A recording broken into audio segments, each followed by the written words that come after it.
This is the Blackout Podcast.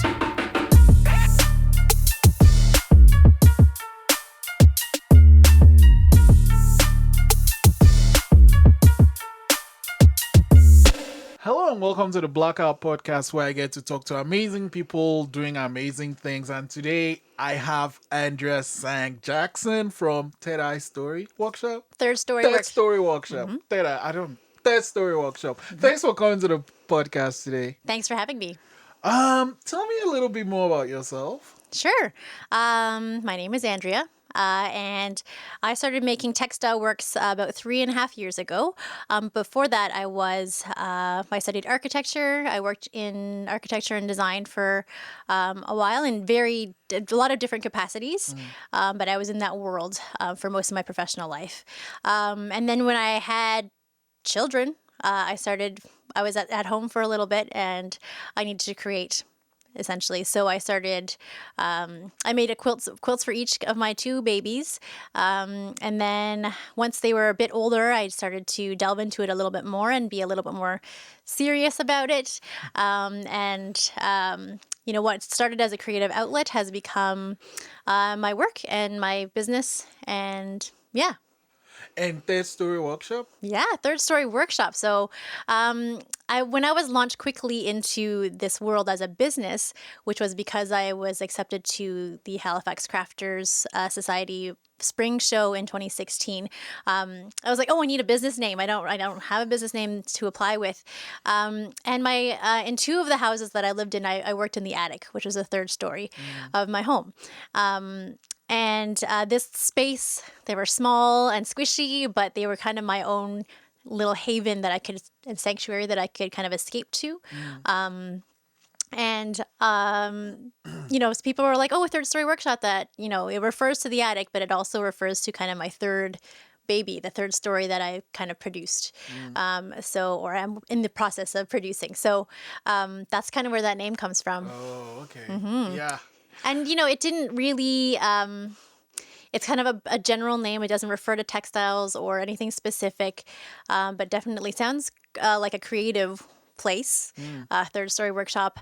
And I wanted it to be broad enough that it could encompass a lot of my design interests and creative interests. Yeah, I remember having the discussion with you and you told me that to be an architect is like years and years of work. Oh, right? yeah, totally. So, yeah. Do you want to remind me? Because I know it was almost like as long as it takes to be a doctor, really. Yeah, so it is a professional, it's a profession. So like a lawyer or a doctor, there's serious training that needs to go into being an architect before you get to be a licensed architect. So traditionally, the route is you do a bachelor's and then you do a master's in architecture.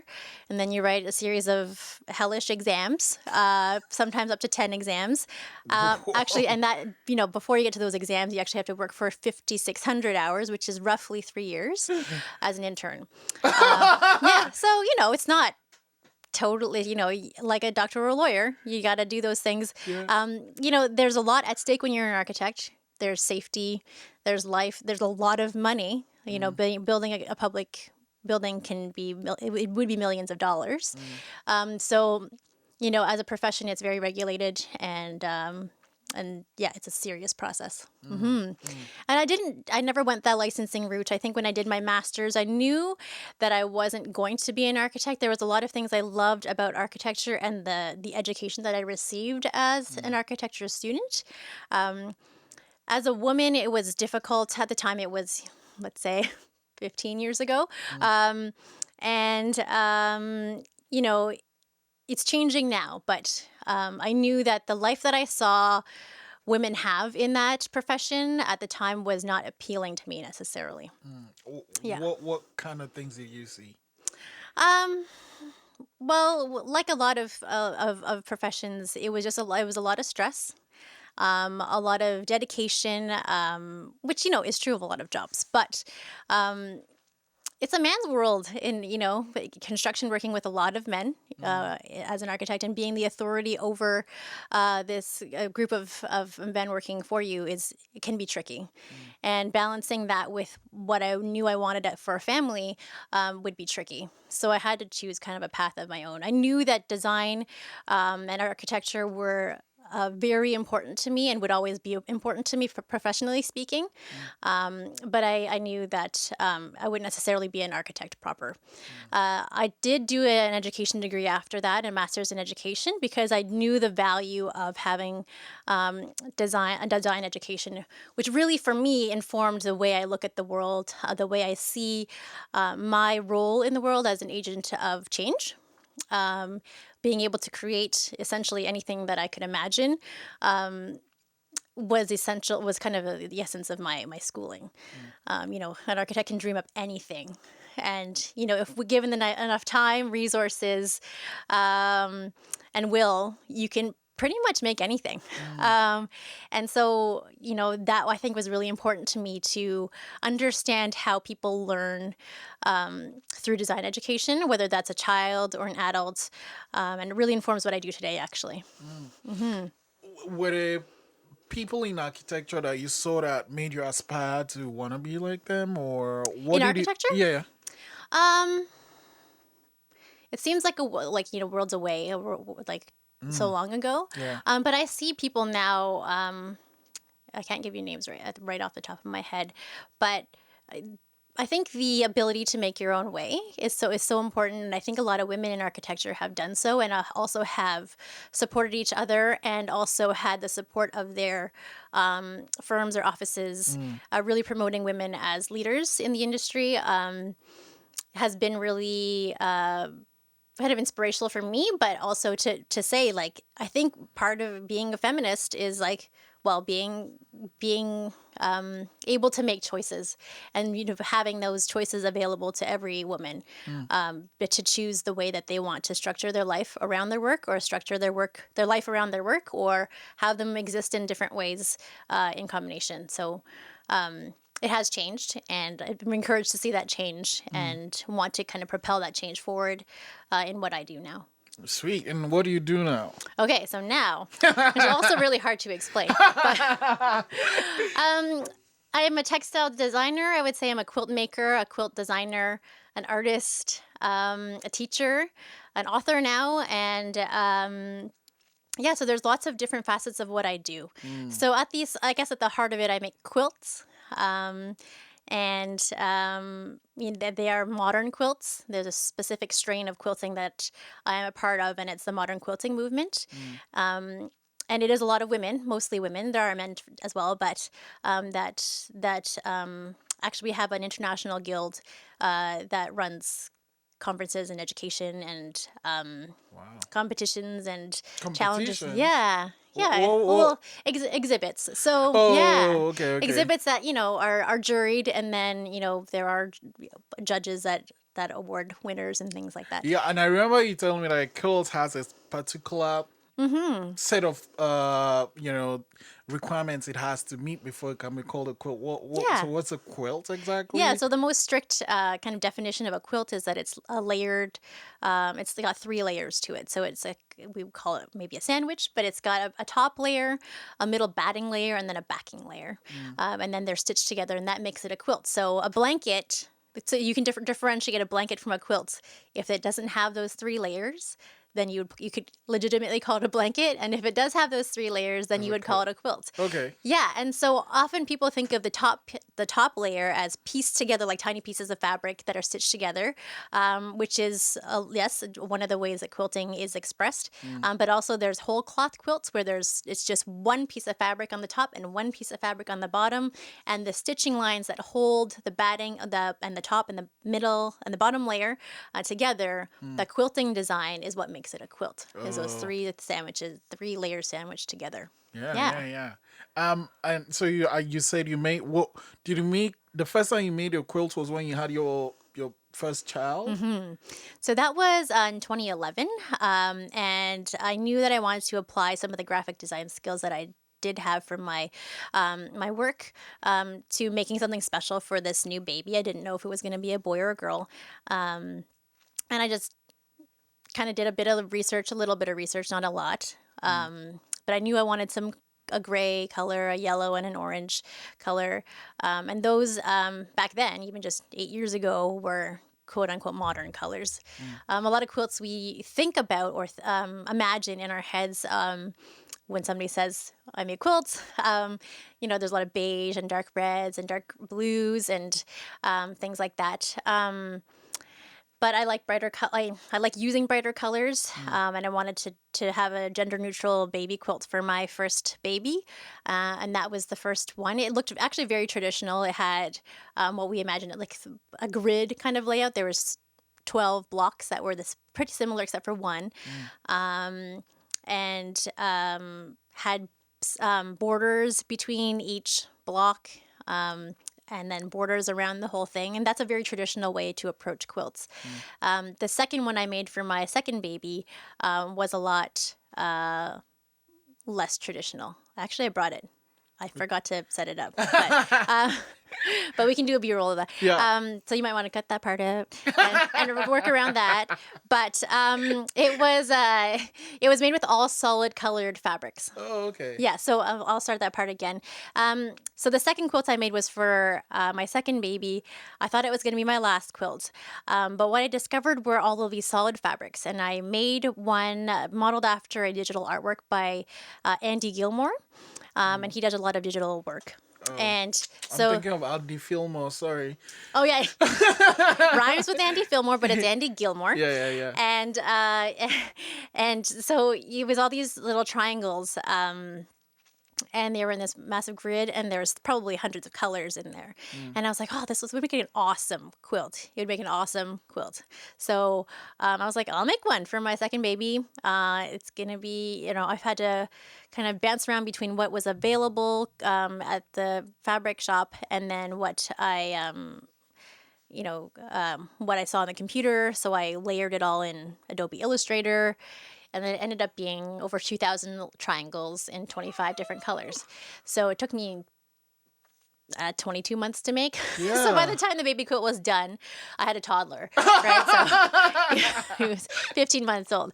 But, such is life with a toddler and a baby. And, so that really redefined how I looked at what I was doing. And then after doing that, I was like a couple years of, still having these little humans at home. I was going to have my youngest was going to be going to preschool. So I was going to have a bit more time. I wasn't ready to go back into the working world proper, I guess, like in the 9-to-5 sense. Yeah. But I knew I was going to have a bit more time. And I love working. So my husband suggested, you kind of like this quilting thing. I had only made 4 by that point. But, designing patterns for quilters is not so different than what an architect does. So an architect draws drawings, writes instructions for somebody else to go and build something. And so this is what a quilt pattern designer does as well, just on a smaller scale. Here are the materials you need. These are the specifications for the materials. Here are diagrams and written instructions on how to build this thing. And here's what the product should look like at the end. So he's like, you can write quilt patterns. That'd be like not so bad, and it would make sense for you to be able to sell those over and over again. And so I was like, okay, yeah, I'll give it a try. And so I had to go find my audience, right? Who are these people going to be that were going to buy this product? So I joined the Maritime Modern Quilt Guild. So that would be the local chapter of the big international modern quilt guild. So they meet here in Halifax. And I met all these amazing people who are really into quilting. Like it's a whole subculture unto its own. And they were these wonderful people who really just are passionate about spending their time, their downtime, their leisure time, making quilts and talking about quilts and quilting with other quilters. And so there's this whole thing I didn't know about. So then I found this audience of people, and I kind of wanted to know what made them tick, but also how that lined up with what made me tick. And I delved into making these large-scale jewels that were a bit tricky, but doable, and I could disseminate that information or write it down in a cohesive way for them to make. That was that was the beginning of 2016. Wow. Yeah. So do you like use sewing machines or are there special machines for quilting? It could be, yeah, I use a regular sewing machine, a domestic machine. I mean, it's semi-industrial, but it's a domestic machine. It's not a, bathed in oil or industrial in any real way. You don't need any real specialized tools to do it. You can get fancy about it once you get into it. You can buy $10,000 machines if you want to. Yeah. Or Wow. $20,000, $30,000 machines. And those are kind of the big 10-foot machines where you can quilt, like a king size quilt smokes. together. Yeah. It's pretty cool. It's like, it's some technology to have this. So wait, Yeah. here's the thing though. Is it all hand? Like, do you move the quilts by your hand Yes. when you're? When I do it at home, yes, I do. I can hire out to somebody who has one of those big 10-foot machines to do it computerized. Yeah. But I do my own work, What? but guided by my own hands. Yeah. So like you have to keep doing them in sections, right? Like this. Yeah, and the thing about textiles is that they're pliable, so you can shove it through a little machine. It's quite physical. It can be quite physical sometimes, depending how these ones are small, but depending how big it is, Yeah. you can wrestle it through. Oh my real. gosh! Yeah. Because I'm looking at these patterns, I'm thinking, okay, so there's a circle, there's a line, there's like a crooked line, and Yeah. how do you do all that by hand? Yeah. But so because I'm lazy, Okay. let me think of the lazy side. With the computer one, do you just type in the pattern and then just run it through, or? This gold part would you could, but I drew the line. I traced it with through my machine. These ones, putting these little pieces together, you can't necessarily. It's hard to do patchwork with a machine. There are special die cuts and special machinery where you could probably you could input the shapes. Yeah. But you have to design those shapes first. Yeah, that's and the then, thing. Yeah. So like with this guy, each of those shapes is one thing. Like, do you make one shape and then keep it and then add it together, or what Yeah. happens there? So these particular ones, the right and left ones, are it's a technique called foundation paper piecing. So I have a paper template, and I sew the fabric right to the template, and then I cut around it. It's a certain way of getting all those weird shapes, because these are not. They're not 90-degree angles Yeah. or 45-degree angles, anything that's kind of measurable. So having the piece of paper as your template, it's kind of like paint by number. It's kind of hard. It's hard to explain in this context, but it's a bit like paint by number once I have it all set up in the template. Holy smokes! Yeah. So how long would it take to make one of this? For me, who has a fair amount of experience, 3 to 4 hours. Yeah, for somebody who is kind of new to it, Yeah. I would say at least 3 or 4 times more than that. I'm guessing Yeah. the most difficult part is getting the pattern together. Yeah. Yeah. Yeah. And then, so it is time consuming, but it's quite enjoyable. I think I was listening to a kids podcast with my kids about science and how when you play video games, the pleasure of the video game is that you get to zone out in certain ways, and then you can. And that's where the stress relief comes from. With quilting, you can do the same. You can have this zone out, place where you're producing, but it's very stress relieving and this kind of zen, maybe, probably. Yeah,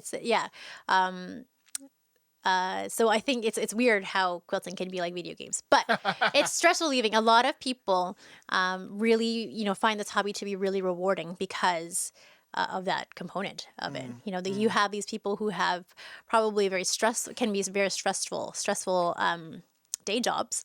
I knew a forensic scientist once, and she really found quilting to be a place where she could just leave everything that was part of that job and could just kind of zone out and relieve the stress of her day job there. So now, if you're doing the quilts design quilt pattern design thing, what would the process of making this? Do you make it yourself and then you break it down into sections, or?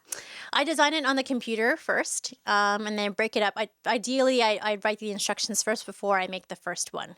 These ones were more kind of art pieces. They're more complicated than I would have somebody else do, a quilter do. But if I were to design a pattern for a quilter, I would design it on the computer first, have everything set up so that the first time I make it is kind of like the first time they would make it. So that's the way I kind of test the product to make sure it works well and the instructions are clear and I don't run into any hiccups. I also have a set of people who also do the testing as well, so that they're basically editing what I've put out, so that I'm designing for people without being there, right? I want them to be able to make it without me guiding them through it. So that's the kind of the idea, is that you're setting up these testers and myself being one of them in this kind of situation that would be akin to what a person who bought the pattern would encounter. They have a list of materials, they gather them, and they make it. And if they run into any hiccups, my testers will tell me, and then I fix it before I put it out into the world. True. Yeah. So now let's rewind a little bit, going to how you even come up with the pattern before you start with the design, before you even start the whole thing. Okay. Yeah, sure. So these ones were, I think geometric art has been popular in the last, 5 years, let's say. And the idea of making really hard stones in like a soft fabric was really interesting to me.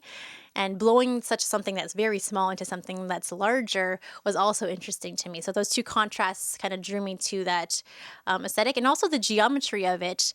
The way these are designed is how a gemologist would actually cut the top the top of a gemstone as well as the bottom, and they're superimposed on each other. And then that's where I get the shapes from. Oh, wow. Yeah, so it's a bit architectural in that I take drawings of gemology designs and I superimpose them and then make these facets out of them. Yeah, so these ones are quite large. They're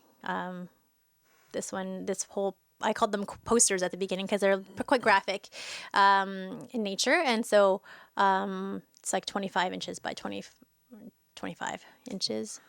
Yeah. Wow.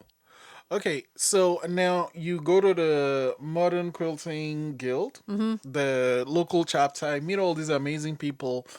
When did you decide, okay, this is viable? And how did you even introduce it to them? Because they probably they still know more than I do, a lot of them. They've been doing it for so many years.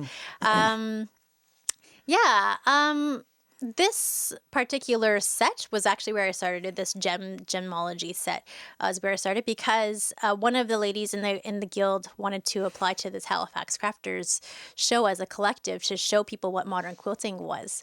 And at that point, I was like, oh yeah, I can help apply for this and come up with something to apply with.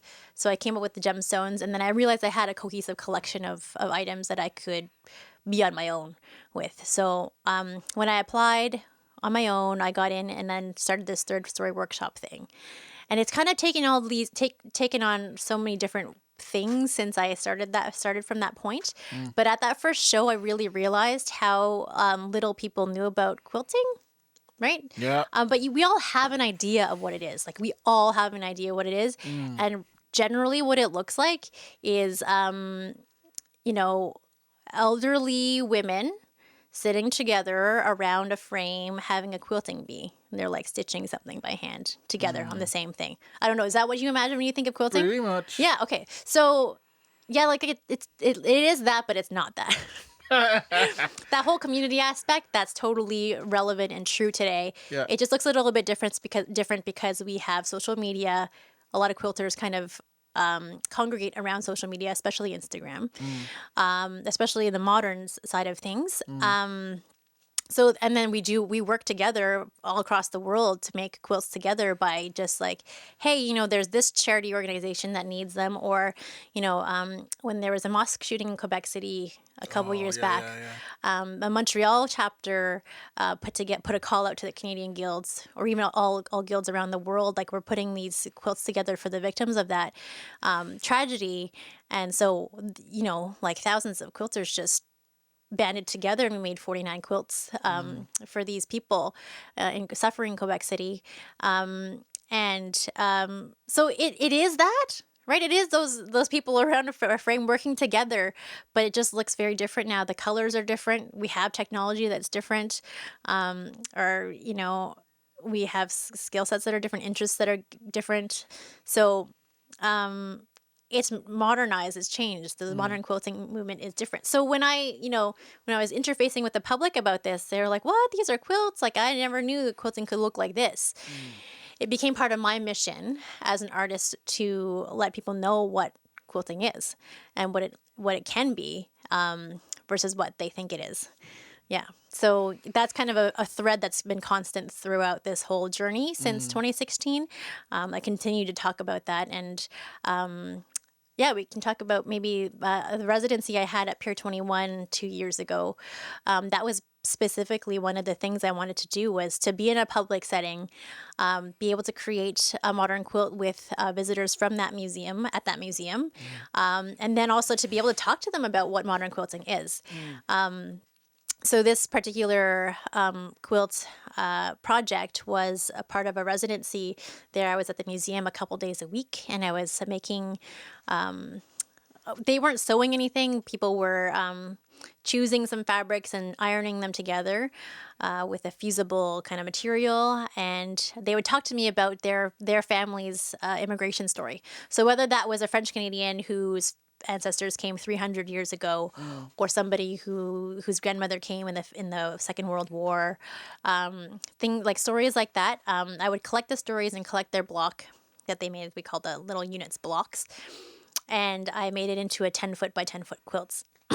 How long was this residency? It was I took blocks for 4 months, so a couple days a week. So I get probably 60 blocks a week.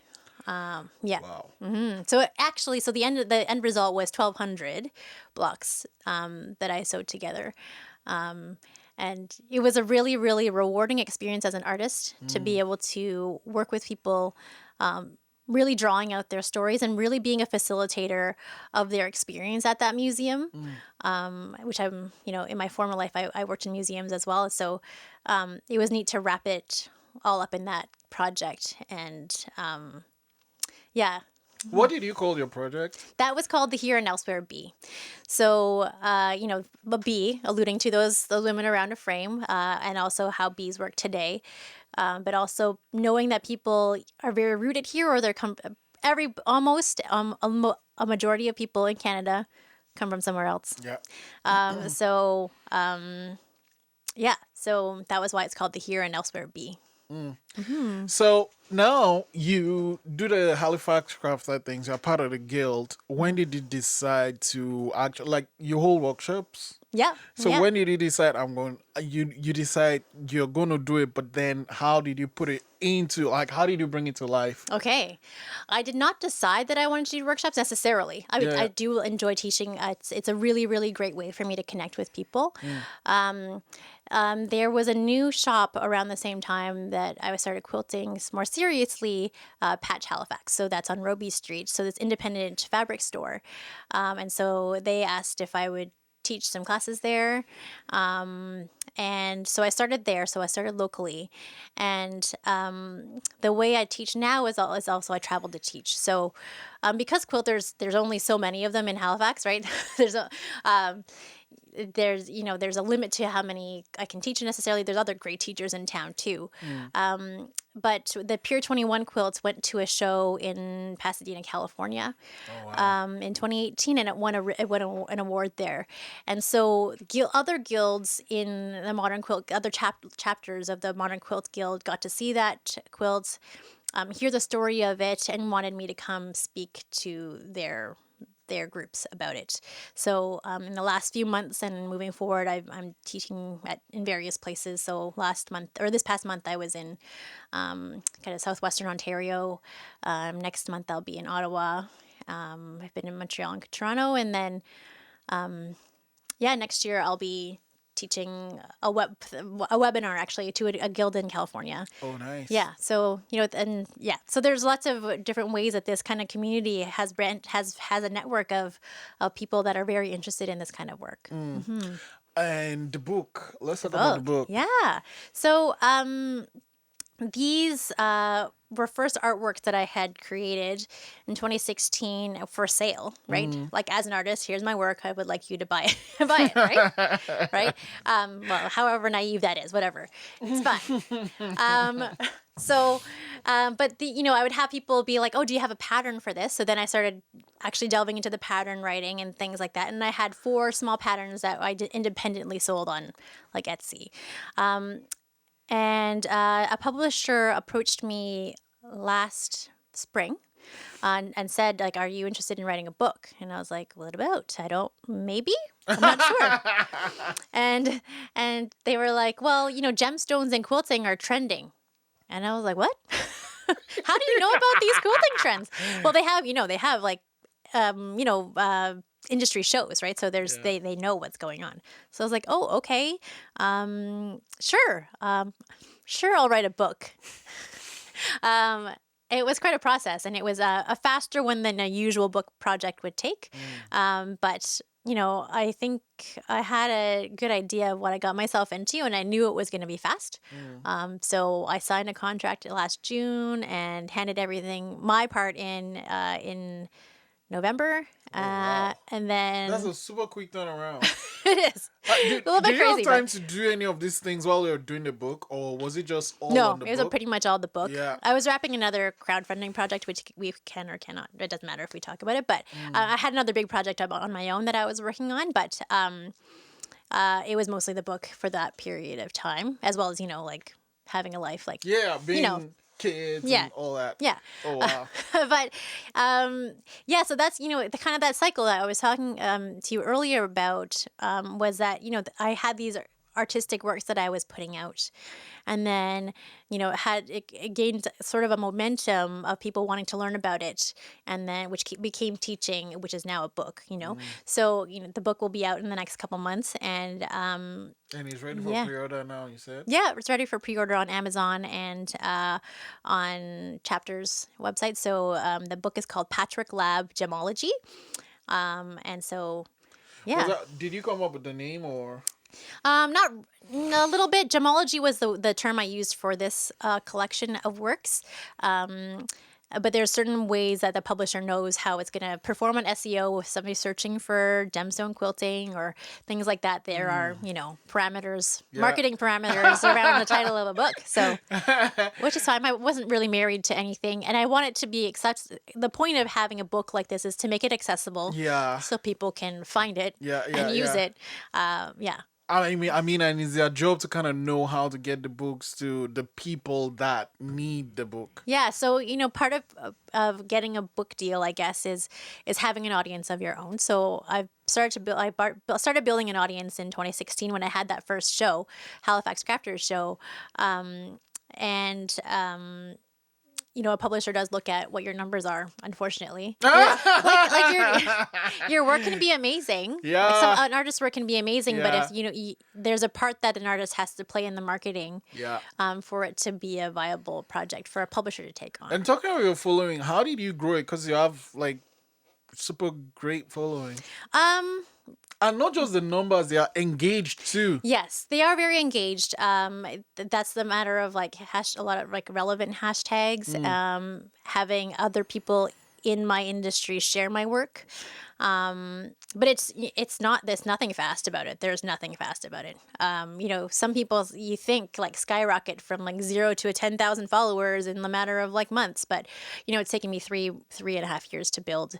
And really, I think the backbone of my work is I have these core missions that I want to disseminate into the world. So one of them is people knowing about modern quilting. The second is really pushing people in their creative journeys and having them see themselves as creatives or artists or whatever that may be. It might be the step of like, I can see myself as a creative because I cook creative meals. Or it could be somebody who's really into quilting and wants to just bring their work to the next level. So there's, kind of these steps that we take to be, to understand ourselves as people. So I really want to be able to push people, not push, encourage people. Encourage people to embrace their creative selves. Because I think at the core of it, like, we are all creative beings. Whether that is a spreadsheet, as like an accountant makes, which is like boggles my mind how creative that can be, or it is literally an artist being a creative business person, or even the business side of being creative work. So that's the second facet, and then the third facet of my mission is to see domestic arts, what has traditionally been done for hundreds of years, mostly by women, for free or for fun, become real art, to elevate domestic art to the level of photography or painting or Okay. or media arts.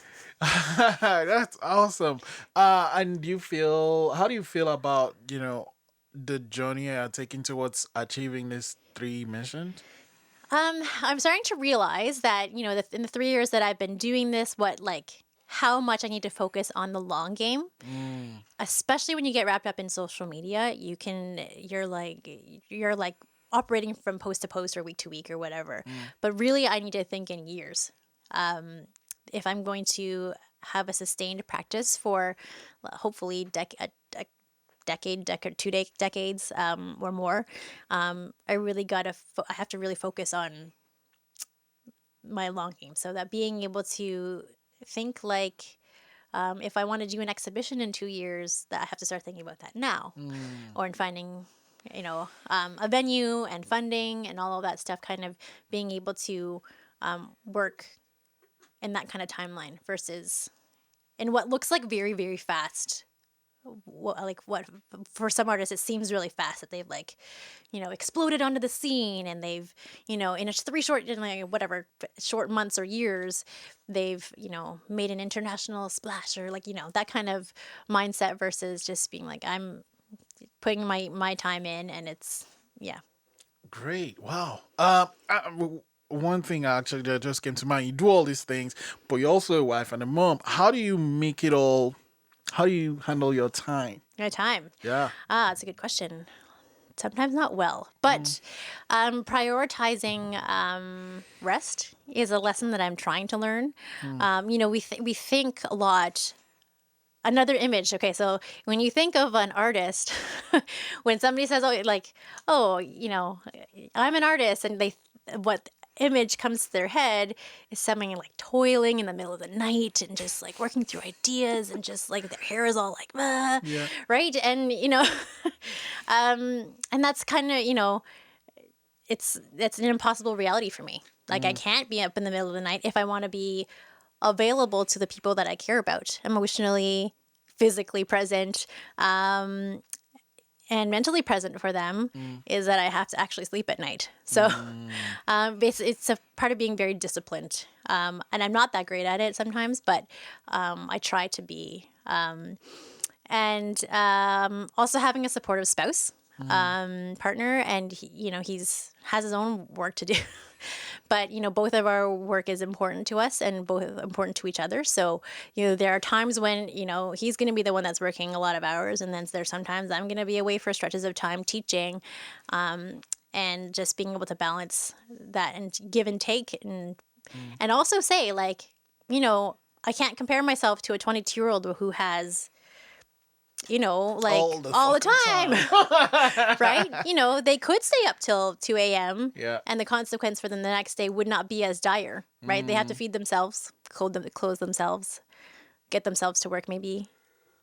And I'm not saying that that's easy. Yeah. But it's different. Yeah. Yeah, and I can't work at the pace that a 22-year-old would necessarily. Yeah. Okay. Wow.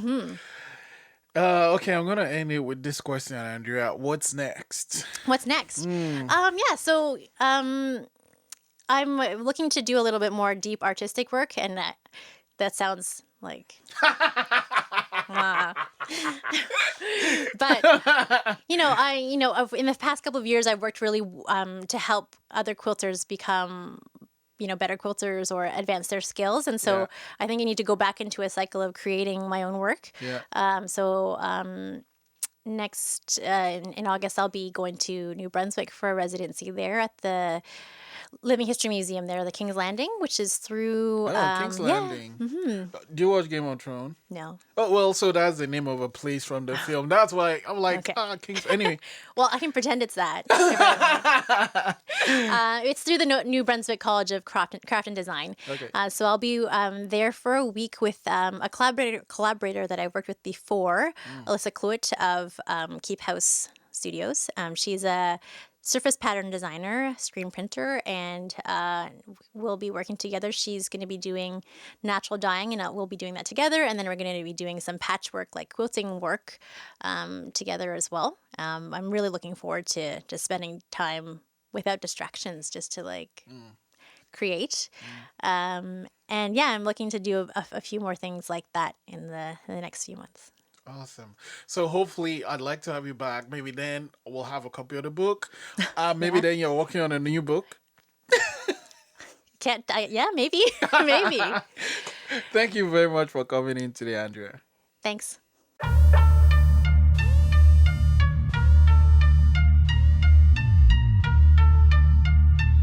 This is the Blackout Podcast.